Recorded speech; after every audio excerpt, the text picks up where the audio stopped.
t'as fait de mes affaires? Il y avait des papiers sur mon bureau, mais ils y sont plus. Et une clé USB à côté de l'ordinateur. T'es obligé de m'envoyer autant de messages d'un coup. Je suis submergée de notifications. Je suis dehors, là. Réponds-moi! Où sont mes papiers et ma clé USB? Où tu les as cachés? Les papiers qui étaient dans ton bureau? Je les ai mis à la poubelle ce matin. Quoi? Ce sont des papiers importants pour le travail! Pourquoi tu les as jetés? Comment je peux savoir, moi? J'ai fait le ménage dans le bazar de ton bureau, tu devrais être contente. Remercie-moi. T'es vraiment ingrate. Alors que tu fais jamais le ménage en temps normal? Qu'est-ce qui t'a pris aujourd'hui? Et pourquoi tu jettes seulement mes affaires? T'exagères, franchement. Ton bureau était un vrai capharnaüm. J'ai fait le ménage, ça m'aurait même pas étonné de retrouver des insectes tellement c'était sale. Et puis, pourquoi tu rapportes des papiers du travail à la maison? S'ils sont si importants que ça, tu devrais les laisser au bureau. C'est de ta faute si tout ça est arrivé. Mais je t'ai dit que je travaillais depuis la maison depuis le mois dernier. Ils sont en train de refaire les locaux, alors on travaille chacun chez soi en attendant. C'est pour ça que j'ai ramené ces papiers. Maintenant que tu m'en parles, ça me dit quelque chose. Ça veut dire que tu passes tes journées à la maison depuis le mois dernier? T'as eu le temps de faire le ménage dans ton bureau, alors? Tu fais quoi de tes journées? À ton avis, je travaille. Et puis, t'exagères, c'était pas sale. J'avais juste quelques papiers qui traînaient. J'ai pas mis le bazar dans ton salon ou dans ton bureau, à ce que je sache. Pourquoi t'as fait ça, franchement? J'ai vu l'état de ton bureau, alors j'ai pas pu m'en empêcher. Tu sais que je suis plutôt maniaque. Si je sais qu'il y a une pièce en bazar dans la maison, ça me perturbe. Alors je l'ai rangée. J'ai rien fait de mal, moi. Tu te fiches de moi? Comment je vais faire, moi? T'as jeté tous mes papiers et ma clé USB remplie de dossiers. C'est une catastrophe si je peux pas les récupérer. Je risque même de me faire virer. Dans ce cas-là, si tu profitais de cette occasion pour démissionner. Hein? Tu rigoles ou quoi? De toute façon, ça m'a jamais plu que tu travailles.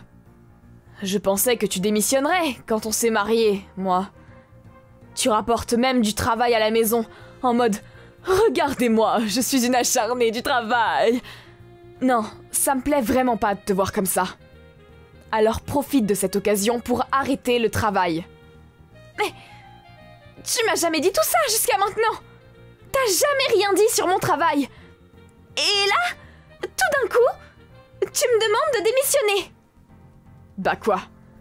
Une femme, ça arrête de travailler quand elle se marie. Et ça s'occupe de la maison. C'est ce qu'a fait ma mère. Toi, tu voulais juste continuer de travailler, alors j'ai pris sur moi. Mais si tu finis par être viré, autant démissionner de toi-même. Tu crois pas? Dis pas ça comme si c'était simple. J'ai fait des études pour pouvoir faire ce travail. Et puis, si je me fais virer, ce sera de ta faute. Je crois pas que ce soit à toi de dire si c'est une bonne occasion ou non. Tu vas pas m'en faire toute une histoire. C'était juste 1 ou 2 papiers. En plus, toutes les femmes rêvent de devenir femme au foyer. Tu sais quoi? C'est ma vie. C'est pas à toi de décider. Bref, je vais être très occupée pendant un moment, le temps de récupérer ta bourde. Je pourrai pas faire les tâches ménagères, alors occupe-toi de toi-même. Tu rigoles? Tu vas abandonner ton rôle de femme? Si tu veux continuer à travailler, tu vas devoir divorcer avec moi alors. Hein? Divorcer? C'est pas un peu soudain? Une femme qui passe sa vie à travailler, qui fait pas les tâches ménagères et qui est même pas mignonne, je vois pas pourquoi je resterais mariée avec toi. Je préfère largement une jeune femme plutôt qu'une femme aigrie comme toi. Tu parles sérieusement, là? Si c'est une blague, elle est de très mauvais goût. Non, je suis sérieux. Je vais faire les démarches dès ce soir. Comme ça, après avoir jeté tes papiers, c'est toi que je vais jeter. C'est ironique, hein? Arrête! Allez, je te laisse réfléchir à tête reposée. Enfin, je me fais pas trop de soucis. Je suis sûre que tu vas revenir en rampant vers moi. Bref, moi j'ai du travail. À ce soir.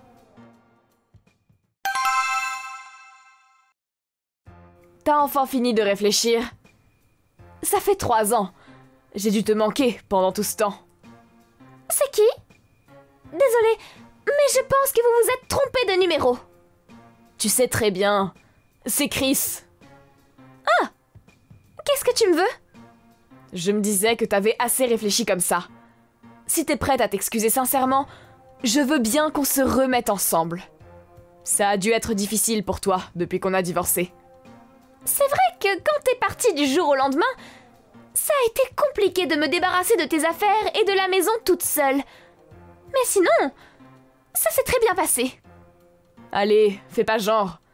Je suis sûre que t'attendais avec impatience que je te reparle. La preuve, puisque tu m'as débloqué. J'ai changé de portable, c'est pour ça. Ne t'inquiète pas, je vais te bloquer de ce pas. T'es sûre de ça? Si tu me parles mal, tu pourras pas te remettre avec moi. Je me suis mariée la semaine dernière. Hein? La semaine dernière? Oui, je me suis remariée.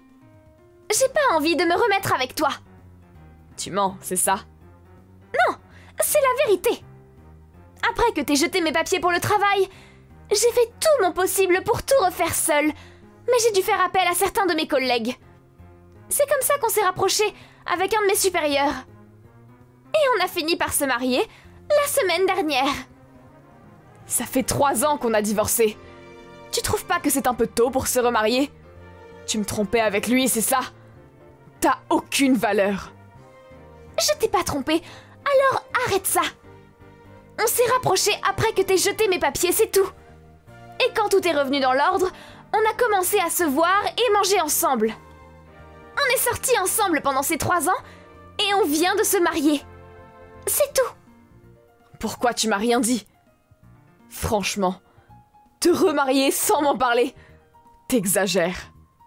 T'es mon ex-mari, je vois pas pourquoi je devrais t'en parler. On n'est ni amis, ni de la même famille. Mais pourquoi tu t'es remariée? J'attendais que tu réfléchisses à ton comportement et que tu t'excuses, moi. T'es insensible, quoi? Je t'ai jamais demandé de m'attendre. C'est toi qui as décidé ça tout seul. Je comprends pas pourquoi je devrais m'empêcher de me remarier alors qu'on est devenus des étrangers l'un pour l'autre. Tu vois, les femmes qui travaillent ont une mauvaise attitude. Tu regretteras de pas t'être remise avec moi. Mais quand tu te rendras compte de ça, il sera déjà trop tard. Parce que moi, je vais me marier avec une fille plus humble et plus belle que toi. Si ça te fait plaisir. En fait, bon courage pour le travail. De quoi tu parles? Dans 2 mois, ta société fusionne avec une autre, non? Le patron de cette autre société, c'est mon mari. Hein? C'est vrai? Mon mari a lancé sa propre société il y a 2 ans. Et il a racheté celle où tu travailles. La plupart des employés pourront garder leur poste, mais il y aura quelques licenciements. Dont les personnes qui n'ont pas de bons résultats ou un bon comportement. Mais on m'a rien dit, moi. Ah! T'étais pas au courant? Ils vont peut-être attendre le dernier moment pour le dire aux personnes concernées.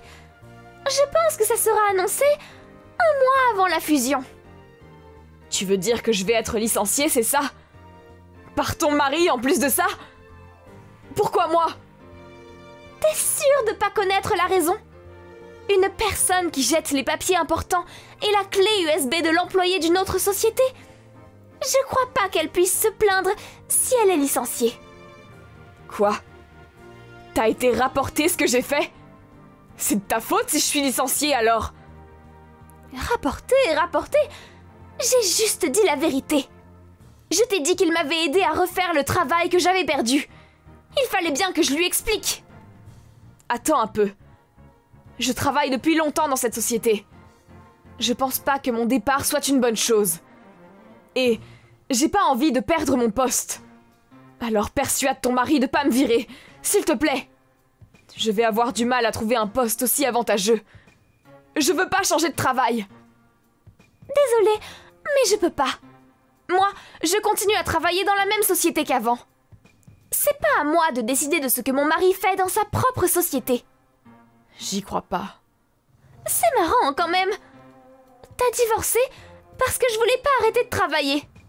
Mais maintenant, c'est toi qui es forcé à arrêter ton travail. Ça doit être ça qu'on appelle le karma. C'était pas du tout ce que j'avais prévu. Dis, tu me pardonnes? Je suis désolée d'avoir jeté tes affaires et de t'avoir demandé de démissionner. Je voulais juste que tu arrêtes de penser au travail et que tu t'occupes de moi. J'ai toujours aimé que toi. Et il est trop tard pour t'excuser, Chris. On n'est plus rien l'un pour l'autre.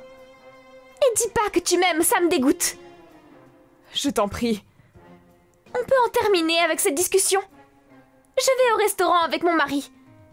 J'ai pas le temps de m'occuper de toi. Et je vais te bloquer. Attends! Bonne continuation. Adieu.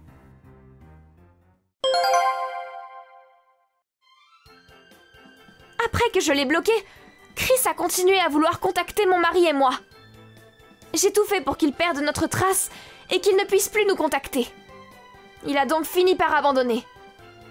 Mais, craignant un licenciement, Chris s'est posté devant les locaux de la société de mon mari et l'a attendu pour lui parler directement. Ne sachant pas à quoi mon mari ressemble, il s'est trompé de personne et la police a été appelée pour se débarrasser de lui. Finalement, il a été libéré avec un simple avertissement. Cependant, ce scandale lui a coûté son poste. Pour être tout à fait honnête avec vous, mon mari n'avait pas encore choisi les personnes licenciées. Il pensait toutefois garder Chris s'il continuait à faire son travail comme il le faisait. Chris a donc fini par tout perdre, avec pour seule raison son propre comportement. Je suppose qu'il n'a pas eu de chance. Merci d'avoir visionné cette vidéo. N'hésitez pas à la liker et à vous abonner.